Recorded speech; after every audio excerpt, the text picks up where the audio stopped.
Hello, hello. Fancy meeting you here in another class, but here we are, right? It is what it is. Let's see, this is the first video in a series of 3. This is chapter 18, then there'll be 19 and 20. All 3 of them related to operating procedures. Chapter 18 is preoperative, so all of the things that the nurse needs to know about the patient before the surgery. Then there's intraoperative, so now the patient is in the operating room and what are the nurse's responsibilities while you're inside the operating room. And the third one is post-operative, chapter 18, 19, number 20. And that's what are the responsibilities of the nurse taking care of a patient post-procedure.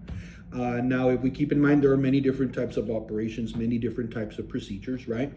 But regardless of what type of procedure it is, there's some principles that stay the same all the way across. The only thing is you're modifying for is what the specific procedure is for. And in general, keep in mind that there is pre, intra, and post-op in a inpatient hospital setting. Then there's also pre, intra, and post-op in elective surgery or ambulatory care or same-day surgery kind of setting. Either or, the principles kind of stay the same.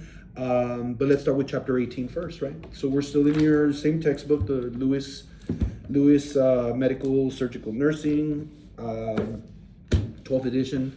Chapter 18, which is section 4 of the book, starts on page 335. And this is chapter 18, so all of this is going to be preoperative. So let's stay focused on that. That means anything that the nurse has responsibilities for before the patient goes into surgery. Does that make sense? So if we start right off the bat, look at the definition of surgery. It says surgery is the art and the science. I like that. The science part is going to be, 98.6 is 98.6, no matter what part of the planet you're on, right? But the art is a little bit different. Maybe this surgical procedure requires this incision. You know what? I like doing the incisions this way, and I like to use these types of sutures and these types of syringes or scalpels. So it is interesting. It says surgery is the art and the science of treating diseases, injuries, and deformities by operation and instrumentation. You want to hear a joke? There's this joke that was told to me by a doctor years ago. It's kind of like a high-level intellectual joke, so I may or may not be funny to you. But the story goes, there was this man, and he had 3 sons. A very smart son, an okay son, and a not very smart son. All 3 of them go to medical school. All 3 of them become doctors. The very, very intelligent one becomes internal medicine. Ooh, all of the details that he knows. Not bad for a very smart son. The not so smart son, family practice, pretty average kind of things, very routine kind of. If anything gets too complicated, send it to a specialist. No problem for a okay smart son. And then the dumb son became a surgeon because basically being a surgeon is more of a physical. It's more about a steady hand, calm nerves, very disciplined. You don't drink any caffeine, you don't drink any alcohol. So it's very disciplined, it's very different. So that's a high level intellectual joke. They usually call the surgeons, they're like the jocks of the medical world, where the other ones are a lot smarter and know a lot of the detail and medications and interactions or whatever. The surgeon just comes and does a procedure, makes sure everything is stabilized, and then follows up post-op, and after the surgical incision is okay, hand you off to your specialist. So high-level intellectual joke, right? We continue. Let's see. The perioperative. I said preoperative. Well, actually, look at it, how it says. Look at the term perioperative period includes the time before surgery, pre-op, the time in the middle of surgery, intra-op, and then after the surgery, post-op. So look at the term is perioperative. Perioperative is divided into pre, intra, and post. Make sense? Move a little bit further down. Look at how the next paragraph talks about the surgical experience involving highlight interdisciplinary team. You need the surgeon to actually do the procedure, but you're going to need the nurses to prep the patient ahead of time. You're going to need the anesthesiologist to keep an eye on vital signs and give the medications. You're going to need your first hand, your second hand, and your third hand techs that are in the room as well. You might need a respiratory technician to be managing the ventilator as well. So that's a big part, that it's an interdisciplinary approach. We're going to focus on the nursing aspect of that interdisciplinary approach. Look at the next kind of sentence where it says, preparing patients for surgery is an important nursing role. That is the whole focus of the preoperative care. Prepare the patient. That might involve consents to be signed. That will involve consent to be signed, but which consents do you get signed? Which one does the doctor get signed?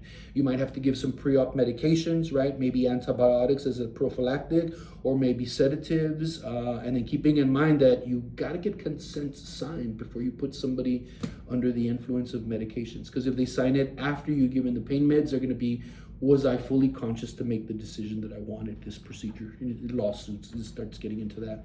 Other things is patient education. There's some things that you want to educate the patient ahead of time about things that are going to happen immediately after surgery. Because you got to educate them while they're sober, at their conscious and they're listening. Because coming out of surgery groggy and in pain is not the time to start teaching about turn, cough, deep breathe, and stuff like that.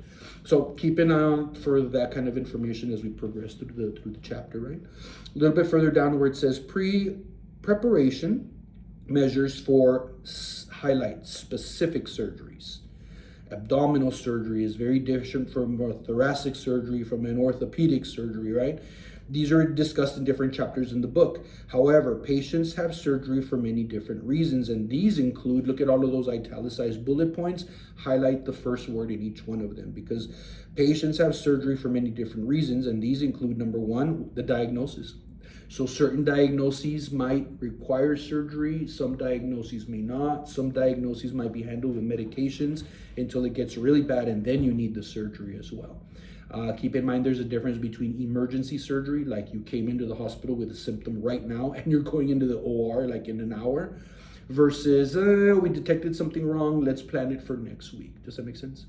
Versus, you know what, let's just plan it at an outpatient clinic and then you can have it come in, do the procedure, and then go home afterwards.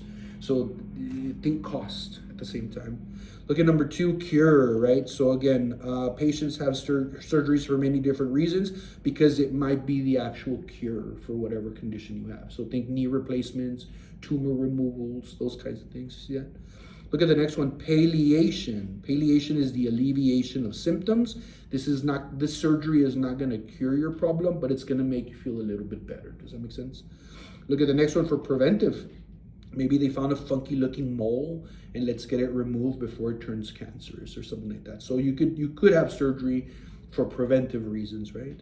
Look at the next one, cosmetic improvement. Those are going to be low priority. So maybe plastic surgery, rhinoplasty, right? Facelifts. What are other things? Kind of what examples does your book have actually? There says things to alter your physical appearance. Repairing a burn scar, that's a good example. Breast reconstruction after a mastectomy, definitely. Look at the last one there, it talks about exploration. We know something's wrong with you, but we can't quite tell. We did the CT scans, the MRI, it's hard to tell. We need to open up and do an exploration. So that would be an exploratory surgery. They want to open you up and see, okay, what's going on in there. Does that make sense? And if we turn the page, that's it. Yeah. So, where do surgeries occur? That's why the next page, 336, look at the surgical settings. Like I said, look at the very first sentence, a planned event. You planned it. It came with time. We'll do it in the summer when the kids are out for school. That way I don't have to get babysitting for them. This is an elective surgery. You don't have to have it, but you chose to have it. And you planned it and you had it all ahead of time. So elective surgery, you got to have insurance, because there's some people that really need the elective surgery but have no insurance and no way to pay for it, so they just live with the condition. So this is kind of a little bit of a privilege, right? Look at the next one, unexpected surgery. This is emergency. You came in with a bellyache to the hospital because it's not going away. Surprise, it's appendicitis. You're going into the OR within the next hour. You see that? So that's the difference. Elective surgery can be planned ahead of time versus emergency surgery. That's going to happen like right now.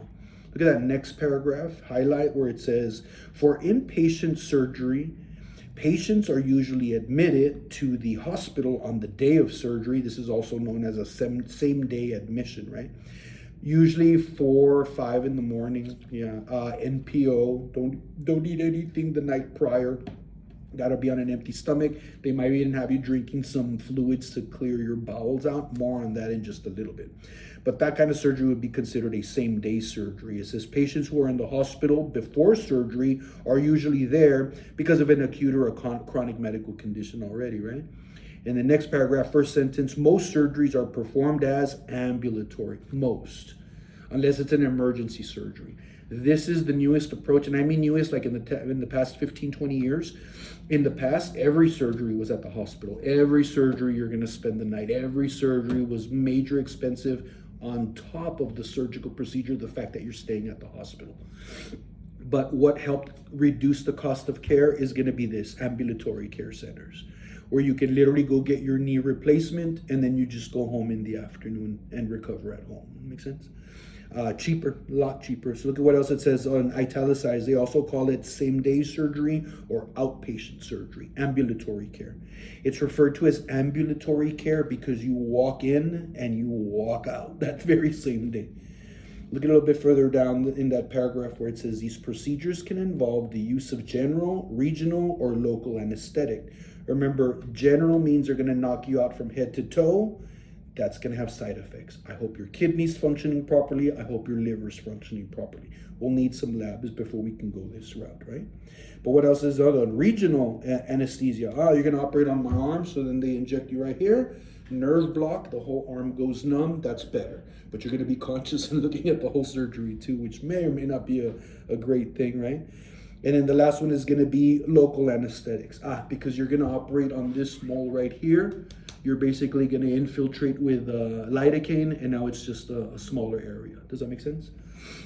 But remember, if you're going to do general anesthesia head to toe, kidneys and liver, and if your patient is 100 years old with a 100-year-old kidney and a 100-year-old liver, and the labs come out like, yeah, those are old, guess what? You're not a good candidate for surgery. You'll survive the surgery, you won't survive the anesthesia. Does that make sense? So that's when they say when somebody is a poor candidate for surgery, it's usually because they have liver failure or kidney failure. More on that later, but just emphasizing, just priming the tubing for the conversation, right? We keep moving. It says these procedures can involve the use of local, regional, or local anesthetics. Patients require less than 24 hours stay of surgery. Many go home with a caregiver within hours of the surgery. My mom just went through a knee replacement. I flew out to Texas, went for the day, had her surgery done that day, was home by the afternoon. Yeah. It says patients and healthcare providers often prefer ambulatory surgery. Generally, it requires fewer lab tests and medications. There is a lower risk for healthcare-associated infections. Healthcare-associated infections, MRSA, VRE, those kinds of things. Patients like the convenience of recovering at home. Who doesn't, right? Healthcare providers prefer the flexibility in the scheduling as well, because then they can get you in, prep the OR, get another person in there, and they can do more surgeries and make more money per day. The costs are usually less for the patient and for the insurer. Look at that, how the dollar bill ties into here, right? But us as nurses, we play a big role in this. Look at the next paragraph. There's highlight where it says first, second, third, last. And we're going to read those sentences. What are your responsibilities as a nurse? First off, identify the reason the patient is undergoing surgery and identify any comorbidities. He's coming in for knee surgery, but he's a diabetic. He's coming in for abdominal surgery, but he's also has a thyroid disorder. You see that? Or some lupus. So always think of the comorbidity and how the comorbidity is probably going to affect the surgery and may not go as smooth as most people's, right? So what is the second thing is your role? Your second, it says, second, assess the patient's response to stress in surgery. Obviously, almost everybody's going to be a little bit nervous for surgery. We fear what we don't know. We fear what we don't understand. So the best way to help the patient's response to the stress of surgery is educate. Let them ask questions and give them as much information as they can handle and give it to them in the appropriate level. Because if you start talking to them over their head with words they've never even heard before, that's going to make them even more anxious. Either way, keep the room calm, low tone, low stimuli. They're already in a heightened state of sympathetic nervous system enhancement, right? Number 3, it says third, review the results of the preoperative diagnostic test, your labs. What does the liver function test say? What do the renal panel say? Just because that's going to make a decision of whether or not, what type of medications they'll use for the anesthesia, or whether the operation happens altogether. And then last, it says last, identify potential risks of complications of the surgical procedure and any other special considerations for planning care. The most notorious is smokers. Anybody that has a history of smoking tobacco, years prior to a surgery, higher length of stay, or longer length of stay rather, higher chance of complications, more respiratory issues, more pain management drugs needed. Yeah, there's a lot of complications that come with smokers going into surgery. Last sentence there, it keeps going, it kind of talks about how the patient is likely to receive care from several different nurses. There is such a thing as an OR nurse, an operating room nurse. There is such a thing as a PACU nurse, which is post-anesthesia. So PACU is recovery. That's a really nice job. All you do is you get them out of the surgery, you look for signs and symptoms of complications, monitor vital signs. Everything's going as planned, ship them out to the floor. Things look complicated, back to the OR. Next patient, and you're watching 3 or 4 at a time. Quick 8-hour shift. Great job, great job. Look at the other ones, surgical intensive care units, SICU as well. So yeah, especially when the patient, sometimes like open heart surgery patients, they'll come out of the OR, and then they'll go directly into the ICU as opposed to stopping at post-op. So that's when the surgical ICU nurse, this is high level, very experienced, I hope, before you dive into these ICU jobs, because you got to know what you're looking for. So if it's a good place, hopefully they'll train you there as well. Good rapport with your colleagues, and everybody's looking out for everybody's patients as well. Last sentence, document and directly communicate important assessment findings to the healthcare team. Hey doc, she's a heroin addict. Did you know that? You didn't? Well, that's might complicate the surgery.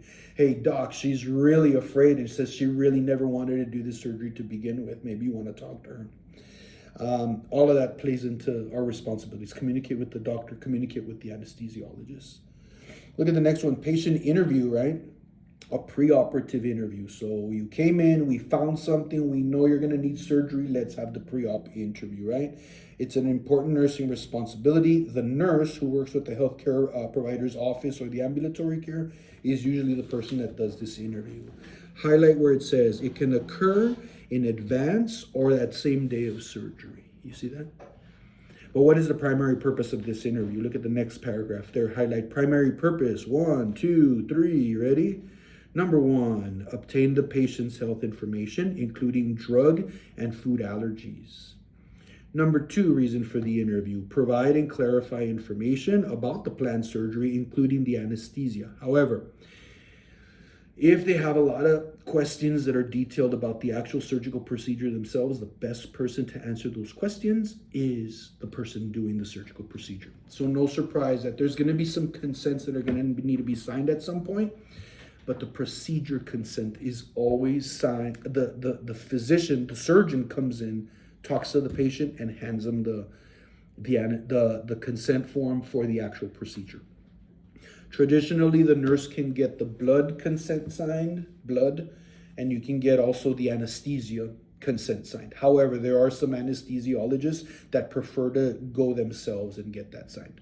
But most hospitals, the nurse can get the blood consent signed, you witness it. You'll also get the anesthesia consent signed, and then the surgeon will come in and get his own surgical procedure consent signed so that he can answer any last minute questions the patient might have. That's for the most part, right? That was number 2. Number 3 says assess the patient's emotional state and readiness for surgery, including their expectations about the surgical outcomes. Look at what it says. The interview gives the patient and the caregiver highlight an opportunity to ask questions about the surgery, about the anesthesia, about the post-op. Yeah, but surgical procedure consent, procedural questions, go get the surgeon. Let him answer those questions. He's about to be the one that's going to cut them open. This next section here, assessment of the preoperative patient, this whole thing is important. You might as well highlight all of those bullet points. At the very top, it just says that the overall goal of the preoperative assessment is to identify risk factors and plan care to ensure patient safety. First bullet point, baseline data. That's all you're trying to get, baseline data.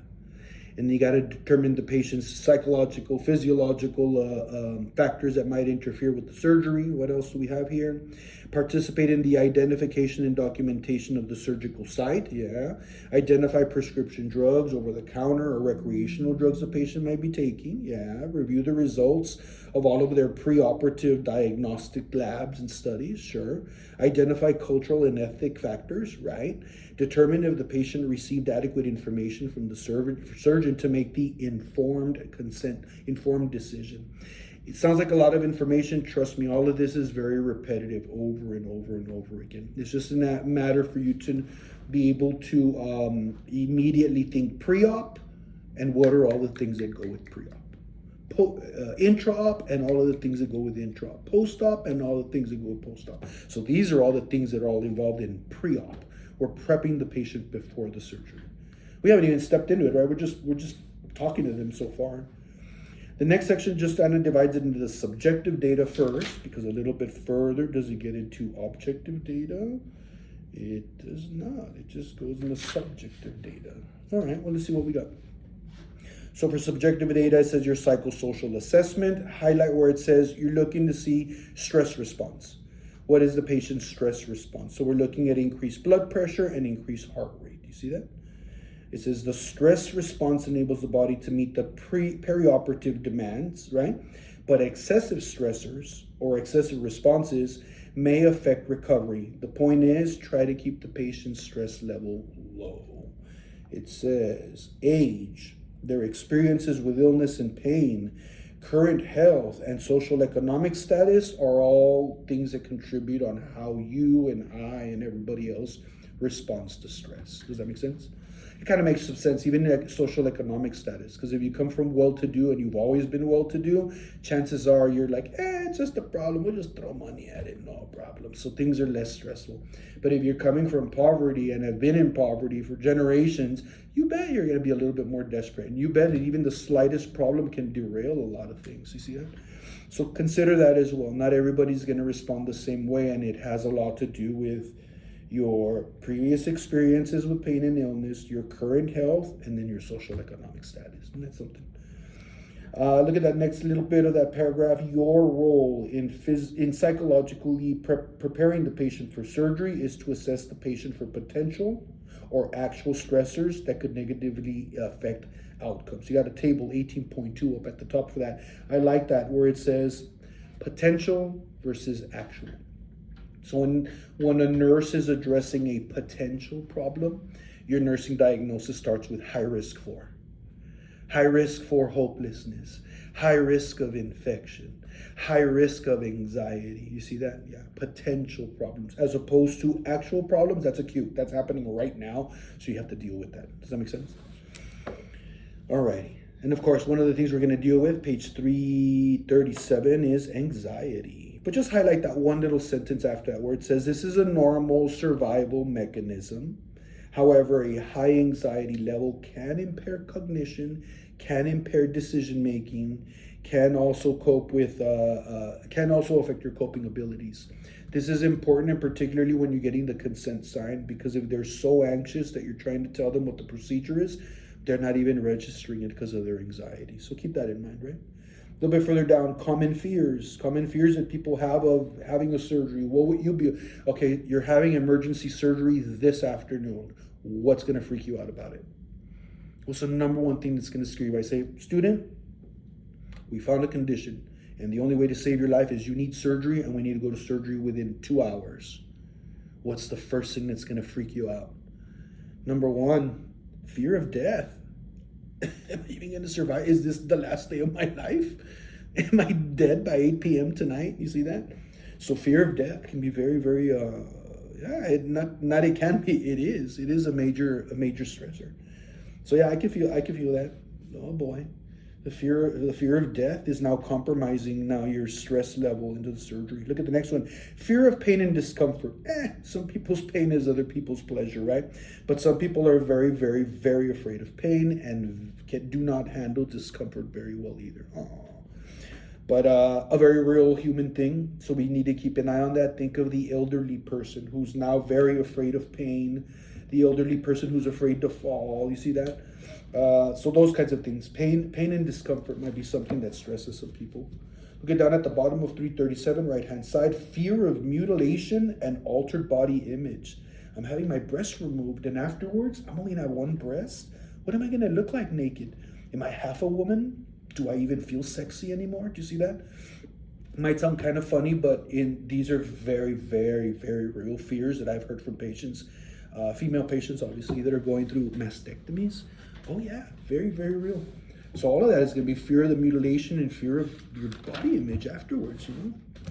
Look at the next one, talks about fear of anesthesia. Yes, the anesthesia is sometimes more dangerous than the actual damn procedure.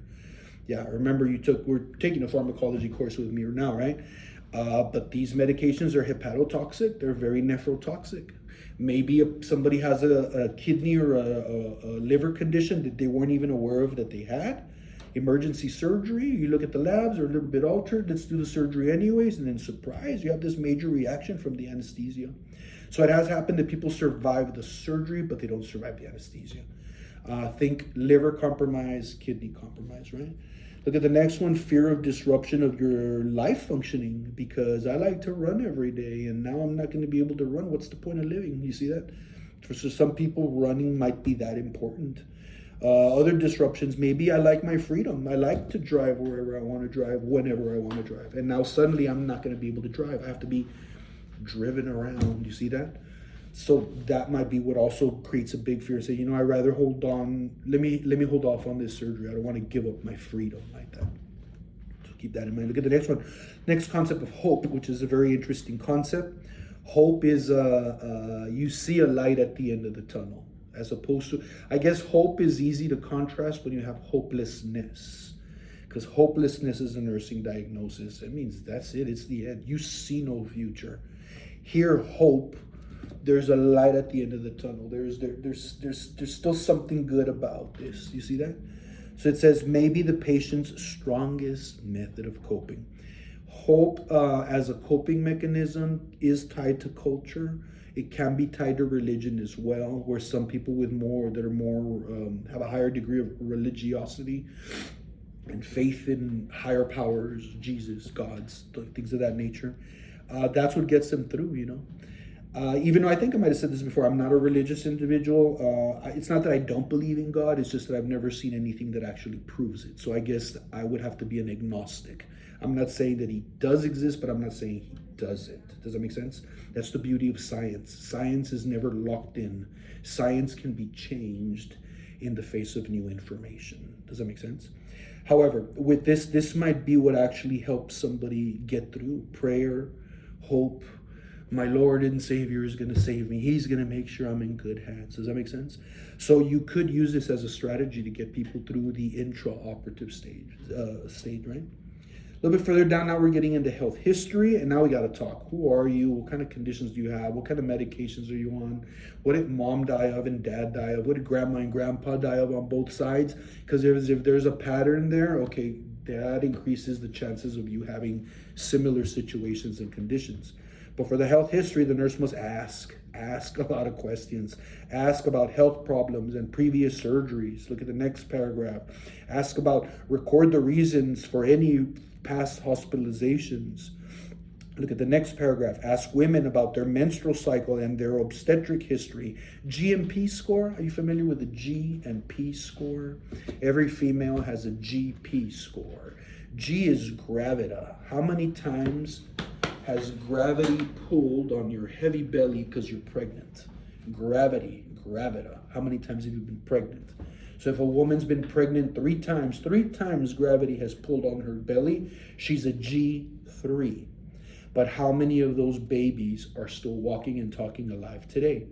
One of them died as a child, but the other two are still alive. So the female would be G3, para 2.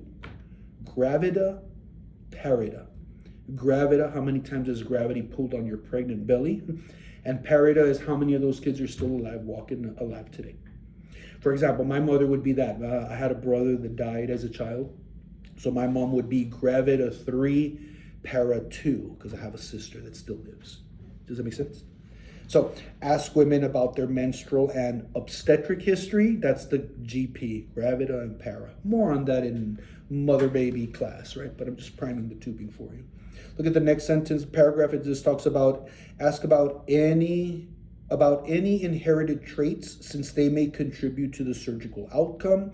Record family history, in particularly of heart and endocrine diseases. Yeah, those tend to be very hereditary. So the mental health ones, by the way. A little bit further down, it says family history of adverse reactions or to problems with anesthesia. Better get the dantrolene ready, right?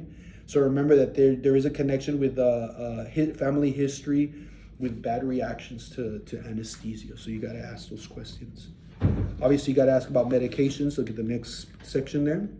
Document all current medications, including over-the-counter and herbals. And don't forget about the fun stuff, right? What are they doing recreationally, including alcohol, right? The interactions of the patient's current drugs and anesthesia can alter the effects of the anesthetic. So keep that in mind. You got a little table there of 18.3 of all the drugs that could interact with anesthetics. Too many to memorize, but just know you should write that down, and the doctor should know, because if there is an interaction between the two, the anesthesiologist is going to know. You just have to let him know what drugs the patient is on, and he'll figure out whether or not he can or can't do the surgery with the agent he was looking for, right? Or planning to. It says a little bit further down, next paragraph, first sentence, healthcare providers may ask patients to hold medications before a surgery. Yes. Blood thinners, insulin, blood pressure medication, maybe not. Look at those numbers down at the bottom in that same paragraph. 1, 2, 3, is it? 1, 2, 3. We says options of these patients, because you're on a medication you take daily, but you're having surgery today. Do I take the drug? Do I not take the drug? When in doubt, call the doctor. However, look at 1, 2, 3 here. One of the options is continue taking it. The doctor might say, nope, go ahead and keep taking the medication. It's not going to affect the surgery. Or if it does affect the surgery, we're already taking that into account. Number 2, withhold the therapy for a time until after surgery might be the other option, he might say. Number 3 might say, withhold the therapy and starting subcutaneous or IV versions of the medication instead that would go throughout the operative stage, right? It says the strategy selected is based on the patient and the nature of the surgery. So it all depends. It's very individualized. But they wouldn't know unless we asked all of this during the health history. So ask. Next paragraph, first sentence, ask about the use of herbs and dietary supplements because of their use is so common. What do you think is going to come into play that could increase the risk of bleeding that this patient is taking over that's right, the G's, anything with a G, and particularly garlic. Do you see where those G's come in? That's pharmacology chapter 3, 4, form 1. Good. See how we build up on all of that? A little bit further down, look at the next one. Yeah, we go. Ask the patient about the potentials for substance abuse. Look at all the fun stuff. Alcohol, opioids, marijuana, cocaine, amphetamine, woo!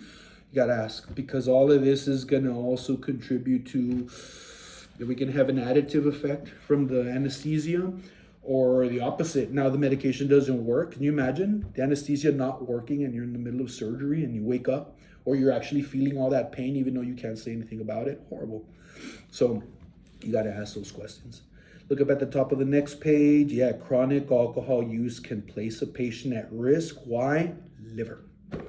Because if this anesthesia is going to be cleared through the liver, but you're already an alcoholic or already have cirrhosis, this is complicated. Do you see where an elective surgery is not going to happen, but an emergency one is going to happen? Even though you have liver failure, we're just going to have to work around the condition.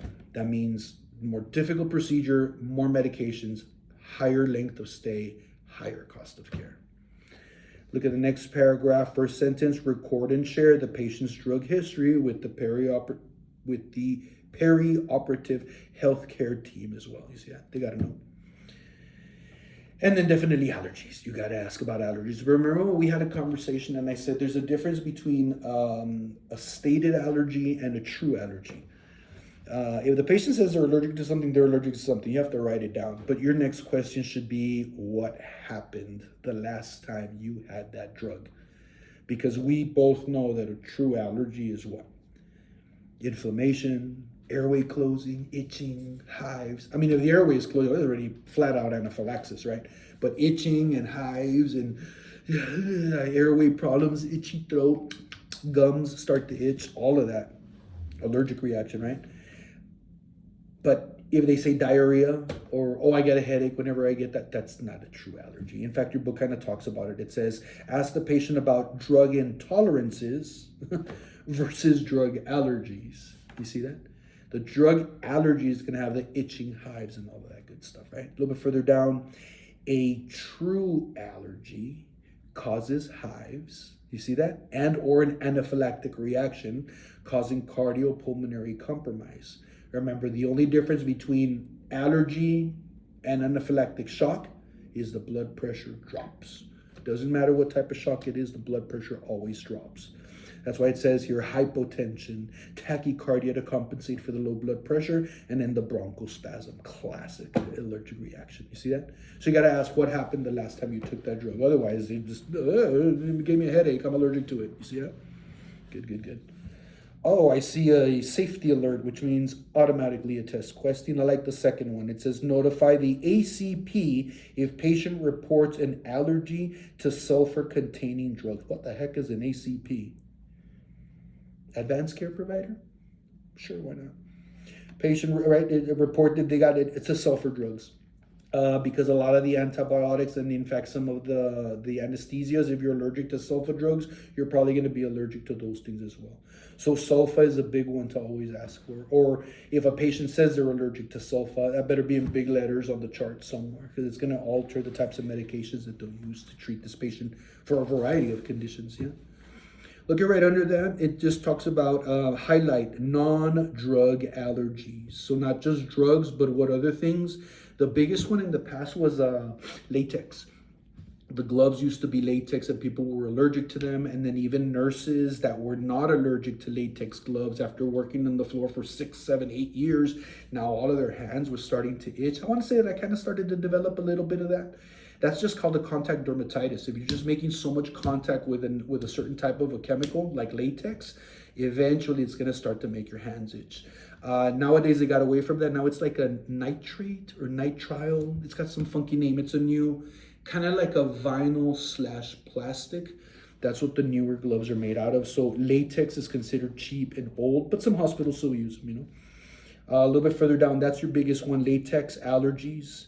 And then these are the bullet points that go with latex allergy. If there's risk factors, contact dermatitis, contact urticaria, aerosol reactions, history of reactions that suggest an allergy to latex. Look at that sentence with risk factors for latex allergies include long-term multiple exposure to latex products like nurses working the floor for 10, 15 years, such as those experienced by, well, there it is, healthcare providers. I got ahead of myself. Anytime you're having an interview, so we're having a patient interview and we asked already your psychosocial assessment. We asked about anxiety. We're monitoring for fears, right? We're seeing that you're not getting hopeless on me. We do a health history. We asked about medications, over the counter, latex allergies, drug allergies. All right. Now we're going to ask some questions about your actual body. And this is a whole component that's just part of nursing assessment. That's the next section on page 339. Just memorize this little review of systems. We call that an ROS, a review of systems. It's not the physical assessment, although I've seen the review of systems and the physical assessment may be happening at the same time with very advanced healthcare providers. So as you're doing the physical assessment head to toe, you're asking questions about the head to toe. But for a less experienced new nurse, get the review of systems out of the way first, and then you make mental notes for when you do the physical assessment. But eventually you kind of combine the two. So review of system is just asking questions about head to toe because the physical assessment is the actual head to toe. Does that make sense? And because it's a review of system, focus on the important ones that are going to affect the surgery or anything that's going to be revolving around their actual pathology or their disease. So I'm not surprised that the first section it talks about in review of system. I'm sitting on my phone. Cardiovascular, right off the bat. So evaluate cardiovascular function, determine pre-existing diseases or problems with the heart. Remember that there are a lot of people with congenital issues of the heart. So congenital means you were born with it. You didn't do anything wrong. You didn't come in contact with something. You didn't do a drug or do something you're not supposed to, unhealthy. When it's a congenital condition, that's it. You were just born with it.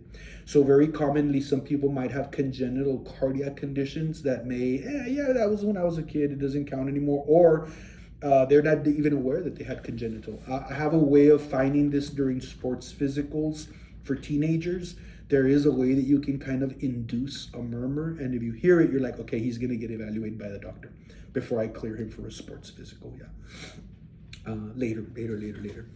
Look at the next paragraph. Highlight that first kind of sentence because yes, so cardiovascular, I'm going to ask you any heart issues, any heart palpitations, any chest pain, mom and dad. Oh, we already got mom and dad out of the way. Now it's just you, right?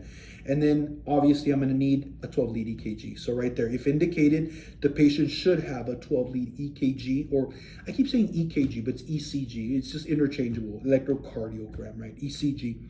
And coagulation studies, because if we're going to cut into you, then we should know what your PTT and your INR and your platelets are, right? And the results should be on the chart before the surgery. We need to know that information first, right? Look at the next paragraph, first sentence as well. Venous thromboembolism, that's like a DVT. A condition that involves deep vein thrombosis or pulmonary embolisms is a concern for a surgical patient as well.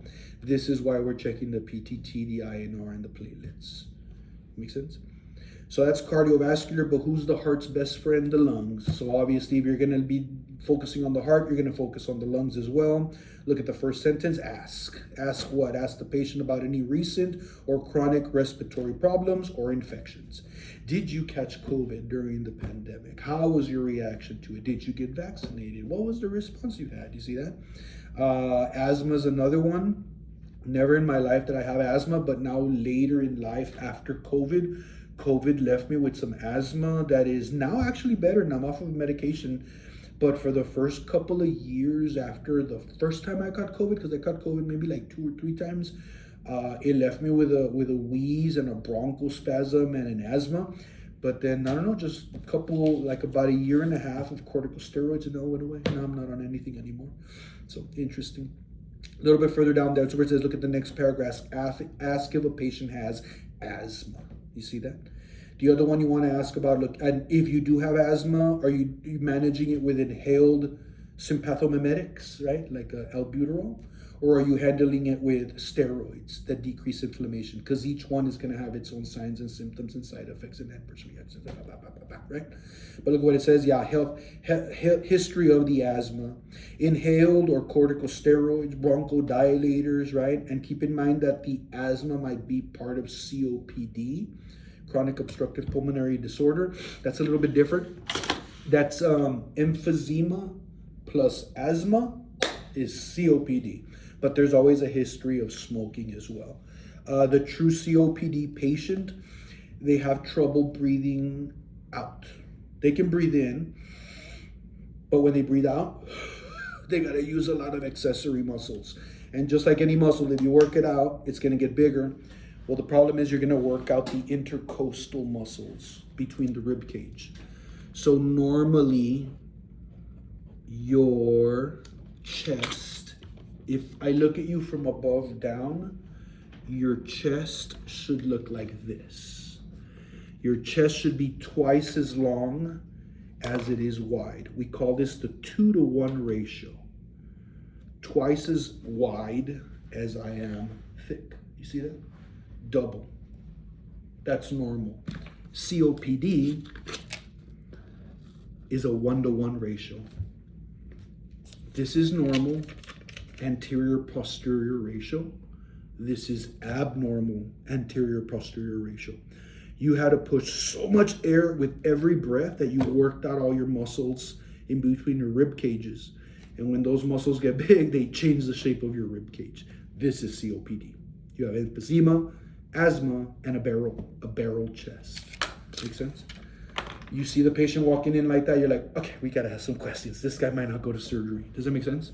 There's gonna be some ventilator issues and pH issues down the line.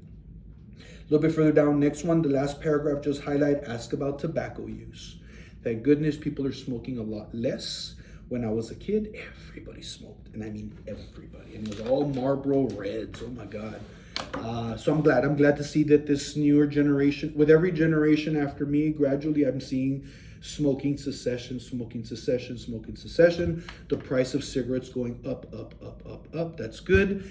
Hopefully it'll be a way to eliminate smoking altogether. We'll have to find other ways to fight our stress, right? Look over on page 340, you got to ask about neurological system as well. Evaluation of the neural functioning includes assessment of the patient's ability to respond to questions and follow commands and maintain orderly thought process. So just by asking, hi, good morning, how are you doing? My name is Ramon, I'm gonna be your nurse today. I'm here to educate you. Can you tell me what I just told you? You see that? Right off the bat, you can tell if there's a neurological deficit. I don't think she can sign her consent. She don't know what today is. You see that?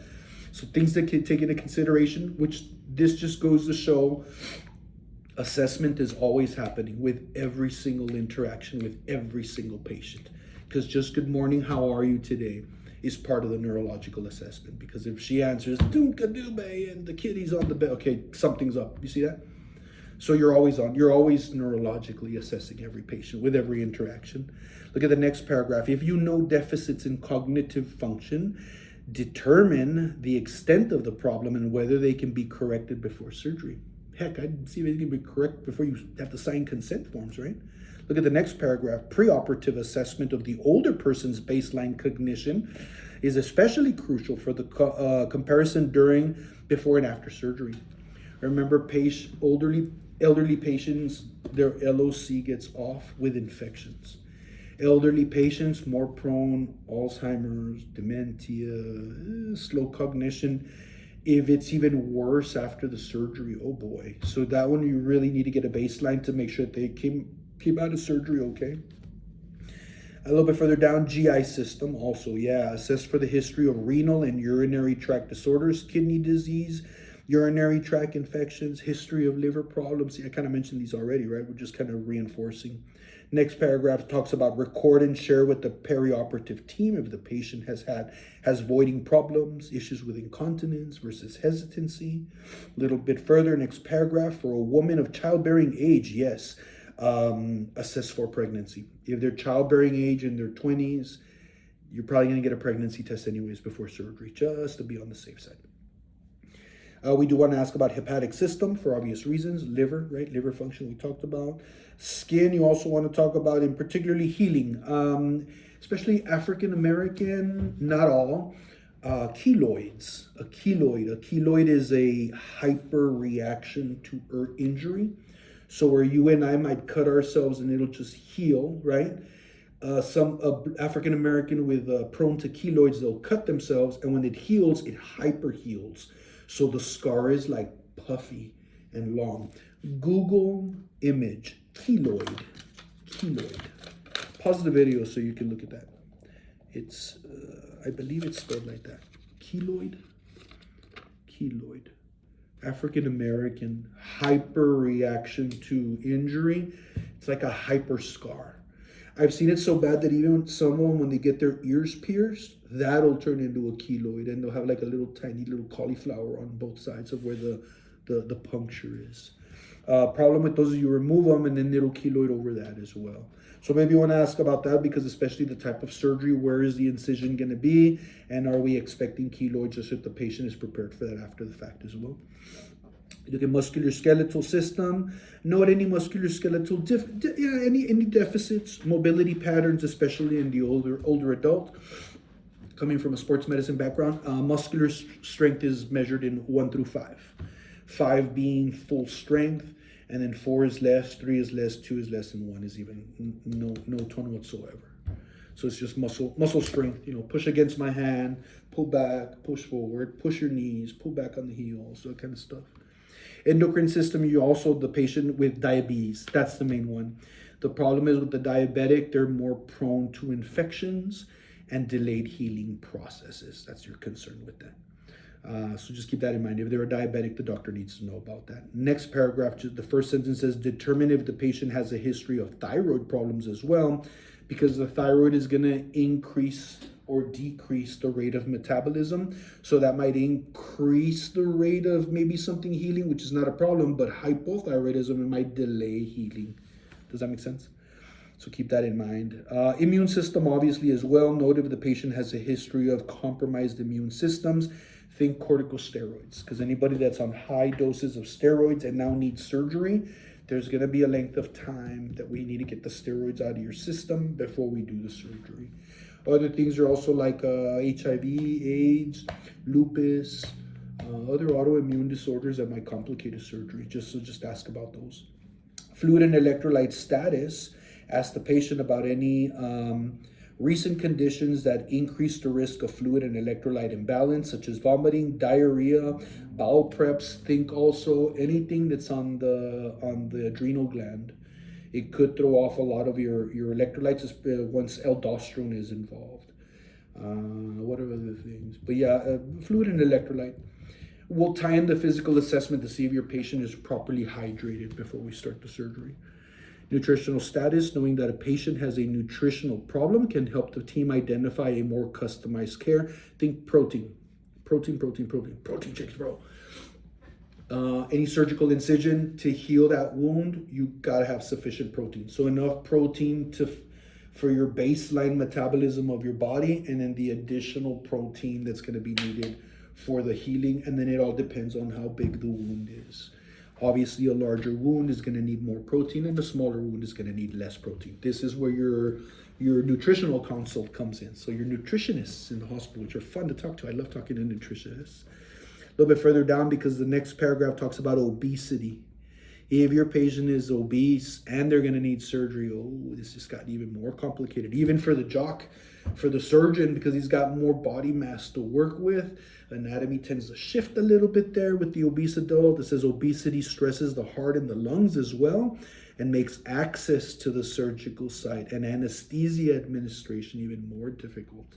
So that could be an issue there. It could probably be more expensive as well, because you're going by body mass size as well.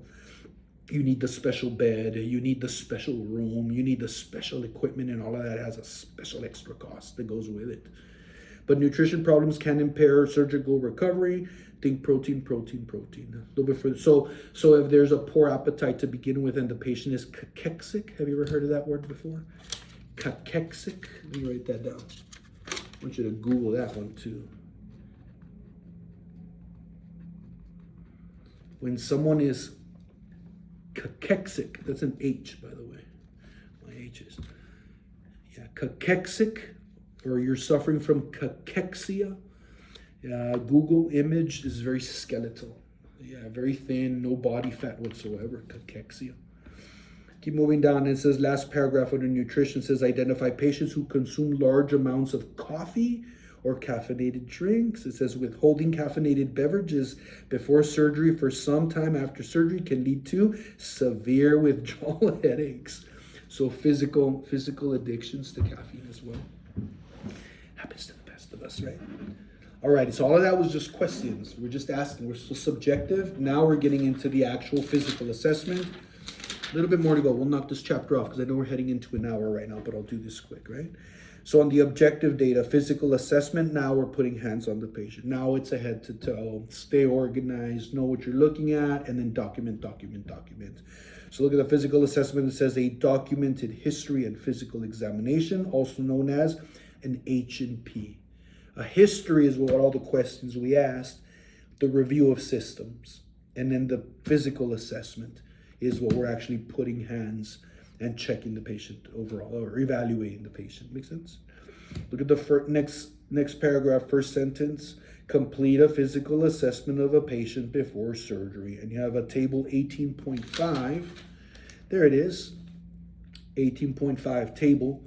Preoperative patient assessment. This is your head-to-toe assessment, pretty much, what to kind of focus on. I'll let you read all of that. You know, it's a lot of, you've done head-to-toe already, but just so bring some of those points home in case there's a test question that comes from that, right? What else do we have? Next one. So that's the physical examination. But then there's also the diagnostic studies, and it says obtain and assess the results of the diagnostic studies ordered before the surgery. Table 18.6. So what are some of the things that it could ask for surgery? Look at this. ABGs, right? See the oxygen, carbon dioxide, bicarb, pH levels, right? Blood glucose, definitely. This is especially if it's a diabetic, right? The BUN and the creatinine, kidney function test. BUN is great to tell you nitrogen levels, but creatinine is where it's at. The confirmatory test of how your kidney function is doing is creatinine. You have to focus on that, right? Chest x-ray, just to rule out if there's any pneumothorax or anything else going on. CBC, a complete blood count, which includes your RBCs, your hemoglobin, your hematocrit, and your white blood cells. And remember, neutrophil counts is under WBC. A neutrophil count less than 500, the reverse isolation, right? Very good. Electrocardiogram, ECG or EKG as your professor calls it, right? Your electrolytes, right? Don't forget, 3.5 to 5.5 for potassium. Then you got that calcium, you got to keep an eye on it as well. And remember, it's the total serum calcium because calcium's funky. There's a bunch of different ones, right? HCG, that's a pregnancy test. Liver function test to see if your liver's doing fine. You're going to survive anesthesia. PTTs, INRs, platelet count, see if you're not bleeding to death. Pulmonary function test, just to see if you're going to, so they can set the vent settings on the ventilator also.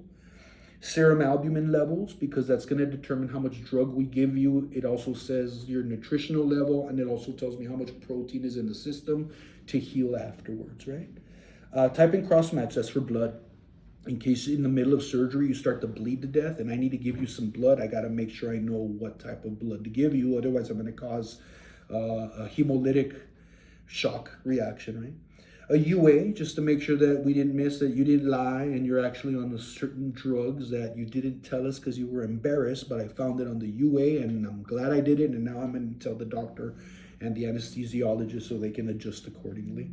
And then last but not least, test for culture, communicable diseases, because if you already have some other disease on top of the surgery, this could put everybody else in the facility or in the operating room at risk as well. So all of these fantastic labs to know. This is the diagnostics, and at the top is the physical assessment piece, right? But we're on the previous page, and we said diagnostic studies, table 18.6, up at the top, 341. A woman of childbearing age may have a pregnancy test. An ECG is done for patients who take drugs for dysrhythmia and blood pressure. Patients with diabetes, we're going to do blood glucose monitoring, right? We might even test you for MRSA because there are some people that actually are colonized with MRSA, and particularly in the nose, in the belly button, in the armpits, right?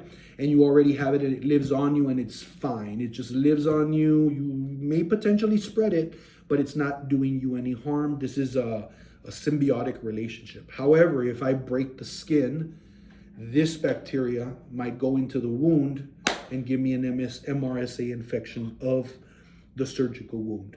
So don't be surprised if they do a nasal swab on the patient before they go to surgery. They're testing for MRSA.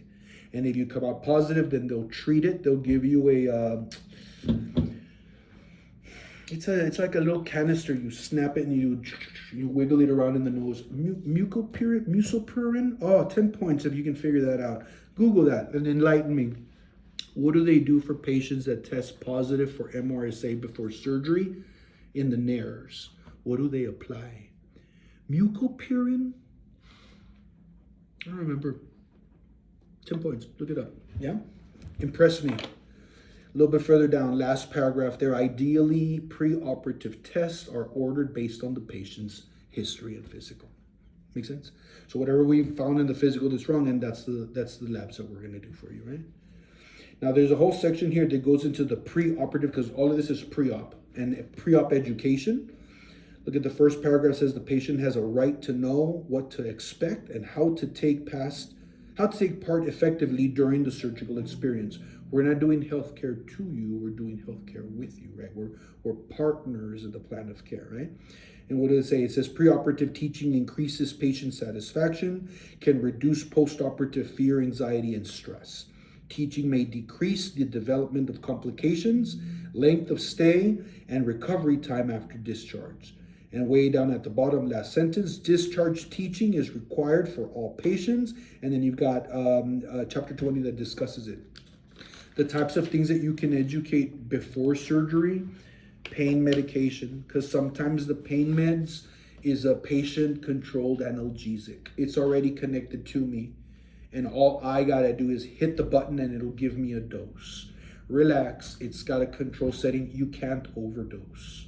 It'll only give you doses based on what you set the machine up for. But you have to educate the patient before surgery. And when see this device, this is what it looks like. Whenever you have pain, hit the button. Got it? Great. Because then after surgery, when you're all groggy, you're like, are you okay? Yeah. You feel that in your hand? Yeah. Okay. Do you know what to do with that for pain? Boom. Because you educated them before. Makes sense? That's one. The other one is turn, cough, and deep breathe. Another one is splinting, because they did an operation on my chest here and I need to clear my airway, but I don't want the sutures to come out. So what you can do is you tell the patient to hug the pillow and they go, you're splinting.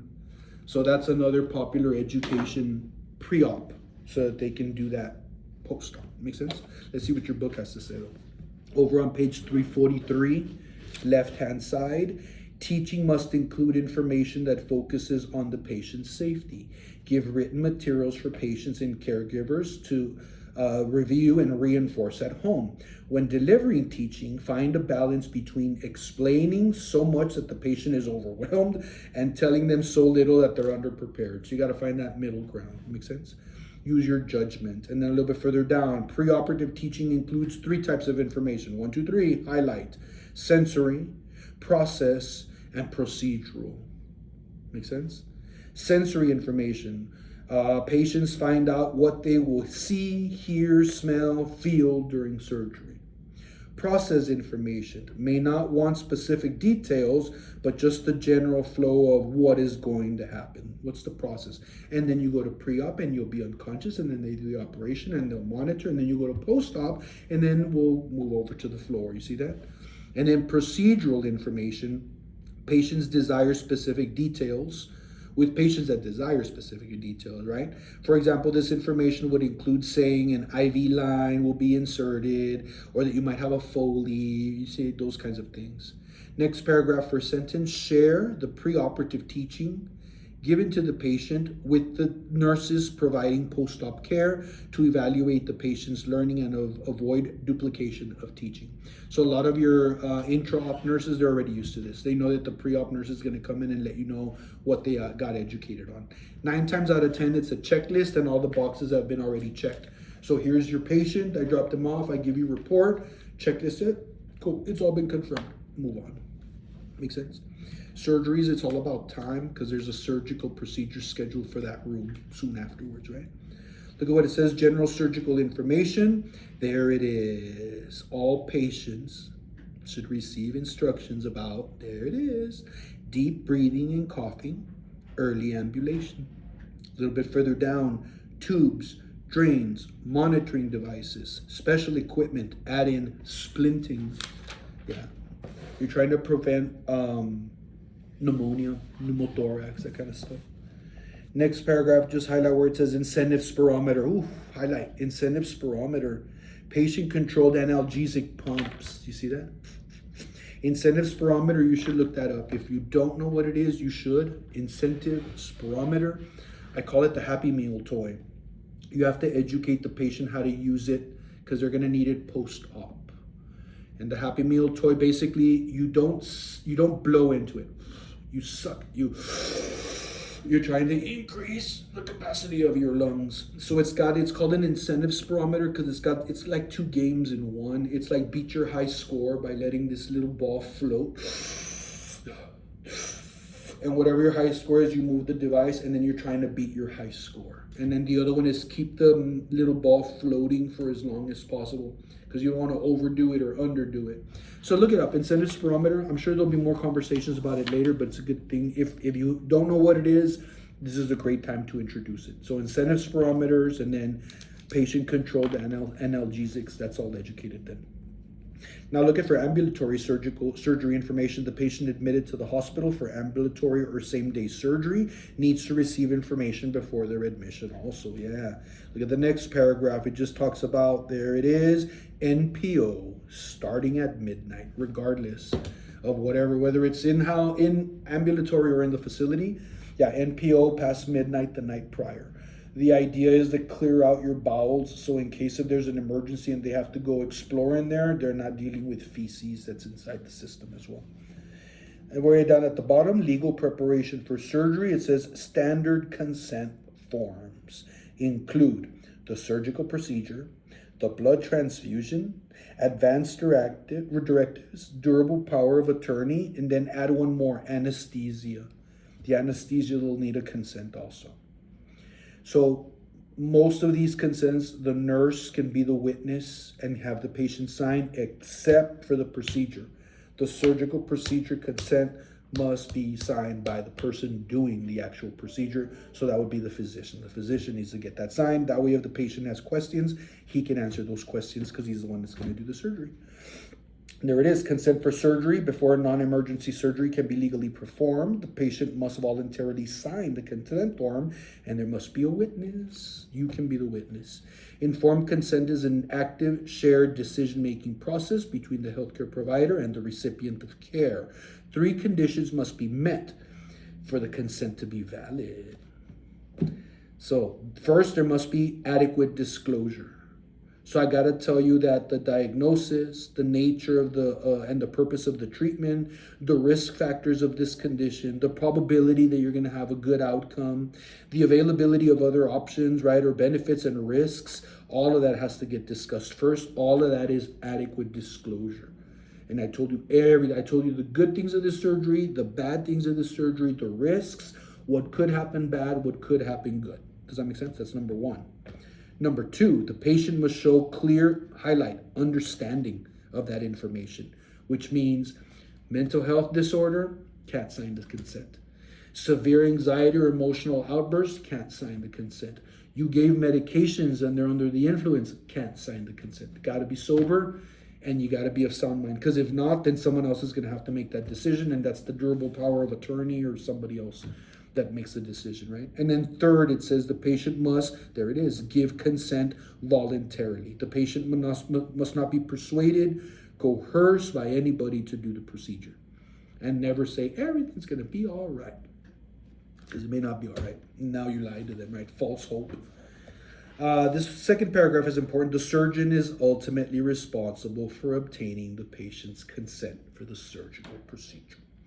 You may be asked to be the witness, no problem. Just witness the patient's signature and then you sign it as well. And that's pretty much it. Good? When in doubt, contact the surgeon. If they already signed the consent from the surgeon, and that's say we're ready to go, but right before surgery, she goes, I have one more question about it, because I don't know, I heard this on the internet that this other procedure works better, and I'm wondering if that would be a better option instead of going to the OR now. Get the surgeon. He's going to be pissed. He's going to have to come out of the OR and take everything off and then come all the way over here and then have to scrub back in. But it is what it is. It's his customer. So, yeah, they got to get that consent signed. And if there's questions after they signed it, get the surgeon again. He's got to come back and re-explain. Keep in mind up at the top of 345, there is such a thing as the emancipated minor. Yeah, you have to be an adult. You have to be over 18 also to give full consent. But the emancipated minor is different, but it depends state to state. I don't know what the laws in Nevada are. But just keep in mind there is such a thing. These are minors that are, in the eyes of the law, are considered adults already. We keep reading. Let me see, what else we got? A true medical emergency may override the need to obtain a consent. So you come in, you're dying, we see your heart is on the outside, you're going to surgery. No consent signed. Yeah, we were saving your life. The next of kin may give consent when immediate medical treatment is necessary to prevent life or to prevent serious impairment of life or limb, and if the patient is incapable of giving consent. The spouse is usually the number one. And then after the spouse, then it goes into family members. Let's see, the day of surgical preparation, the nursing role, that whole little paragraph there is important. Actually, this whole long paragraph there is important. I'll let you read that on your own because a lot of this is pretty repetitive, but it's going to talk about baseline vital signs, getting consent signed, a little bit of everything. But read that whole section there on your own. I don't want to read the whole paragraph, but I have the whole thing lit up in green. So that's 345 nursing role. Because over down at the bottom, the preoperative medications, which might be your responsibility to give as well, we're giving things like single drug or combinations, like benzos to sedate you, anticholinergics to dry out mucous membrane secretions, opioids to decrease pain and also kind of sedate you a little bit, antiemetics because we already know you're going to throw up from the medication we're going to give you, so something to prevent nausea and vomiting. Those are the kinds of things. Antibiotics might be given prophylactically to prevent an infection that most probably will happen in some cases. That's why over on page 346, last sentence of the first paragraph says, antibiotics are most often given IV as a single dose or first dose within 30 to 60 minutes before the surgical incision is created, right? Look over on the right-hand side there, and it just talks about preoperative drugs may be given by mouth, or it could be IV, or it could be sub-Q, either or. And then, I like this, safety alert. That's an automatic question, right? I like that second bullet point. This is especially important to do before the patient receives any sedating drugs. What? The checklist down at the bottom, preoperative checklist. Yeah, 1 through 10, or 18.10. So just before we give medications, in particularly the consents, right? Transportation from the operating room, yeah, so to the operating room, because it's pre-op, so we're on our way in. You usually have a whole department, transport. There's a whole department in the hospital called transport, and that's all they do. They move people back and forth. That's why it says for an inpatient transport, stretcher. Keep in mind side rails up, especially if the patient has already been given something that's a sedative, right? Look at the second paragraph. Ambulatory centers, if the patient may go to the OR by stretcher or by wheelchair. If no sedatives are being given, the patient might even walk into the OR at an ambulatory care. But it does say a little bit further down, provide the handoff communication to the nurse report. And how do you give this handoff information? Last sentence, situational background assessment recommendation, SBAR, and that's on page 9. So you need to review SBAR, and in other words, what information am I communicating? Because I'm giving a report to give up this patient, or vice versa. I'm receiving a report, and maybe the person's not giving me the info I need. I'm going to stick to SBAR and make sure they give me SBAR. So either deliver it in SBAR or receive it in SBAR, and then you got to just tell them what you need if they're not following the SBAR approach. Page 9, you should know SBAR. Good. A little bit further down, show the caregiver where to wait. For the patient during the surgery. Most surgery centers have a OR. There's an OR waiting room, and then the doctor or the nurse might be coming up periodically to let you know how things are going, or to let you know, hey, the operation's over, he did wonderful, or hey, operation's over, we had some complications. They'll let you know right then and there, right? But look at the culturally competent preoperative patient, cultural considerations. Look at, for example, culture often determines one's expression of pain, family expectations, and the ability to verbally express your needs. One's culture may require that the family be included in decision making. It talks about Hispanic females at the family. I don't know that shit, but I guess. But it might be going by average of what they see across the country. But me being Hispanic, I've never heard of the Hispanic women often defer to their family for the decision of whether to have surgery. Maybe old school, like they're they're still Mexican, like from Mexico, and they're here in the country for the first time, first generation. I can see a mom, an older, non-American acculturated mom be like that. But no, not most Hispanic women, no. You ever seen a Latin meltdown? Let me see. And then it says qualify. Oh, yes, down at the bottom. Interpreter versus a translator, two very different things. Like I speak Spanish, for example, so I'm often asked, hey, can you come and translate for the patient? And I'll say, okay, pause. Do you want me to interpret or do you want me to translate? Because there's two very different approaches. So when you're dealing with somebody that's going to be the middle person communicating, tell them too, if you want them to interpret or do you want them to translate? And let me give you an idea. Interpret is you're going to listen to whatever they say in the language, and then summarize it for you. That's an interpretation. For example, the patient says, "Este pinche doctor no vale madre." And I'm like, he's very dissatisfied with your services, doctor. So yeah, that's an interpretation. But if I were to translate it directly, that was, "This effing doctor ain't worth a damn." That would be a direct translation. So you're as they're saying it, you're literally just translating it into English, as opposed to letting them talk, hear it, and then turn around and give you a little summary of what they just said. So just ask and just clarify if you want an interpretation or do you want a translation. Big difference between the two. A little bit further down, gerontological considerations. We already talked about this. The older person is going to be older kidneys, older liver. So yeah, they're going to be more at risk for a lot more complications, right? More than the younger person.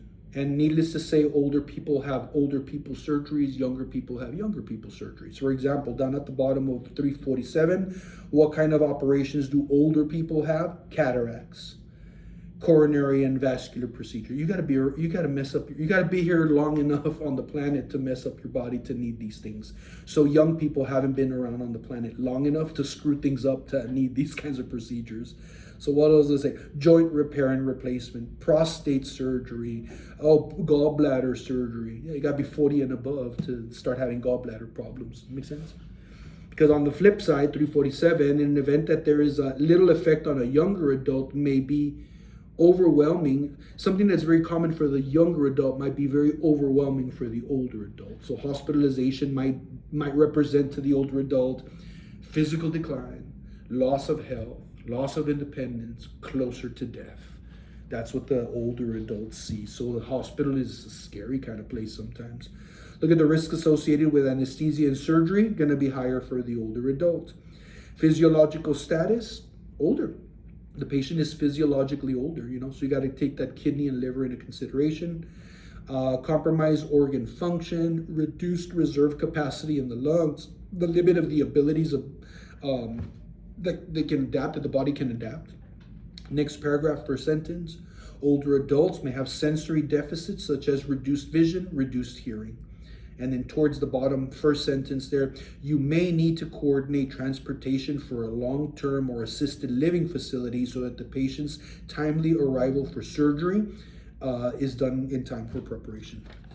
I think that's the whole chapter. I went a little bit over an hour. I'll try to keep the other two a little bit shorter. The beginning of this video kind of was eaten up because I kind of introduced all three of them. So let's see if I can keep the other two under an hour, but at least you have something that you can pause, rewind, and go back again, yeah? Hope you enjoyed that. We'll see you in a few.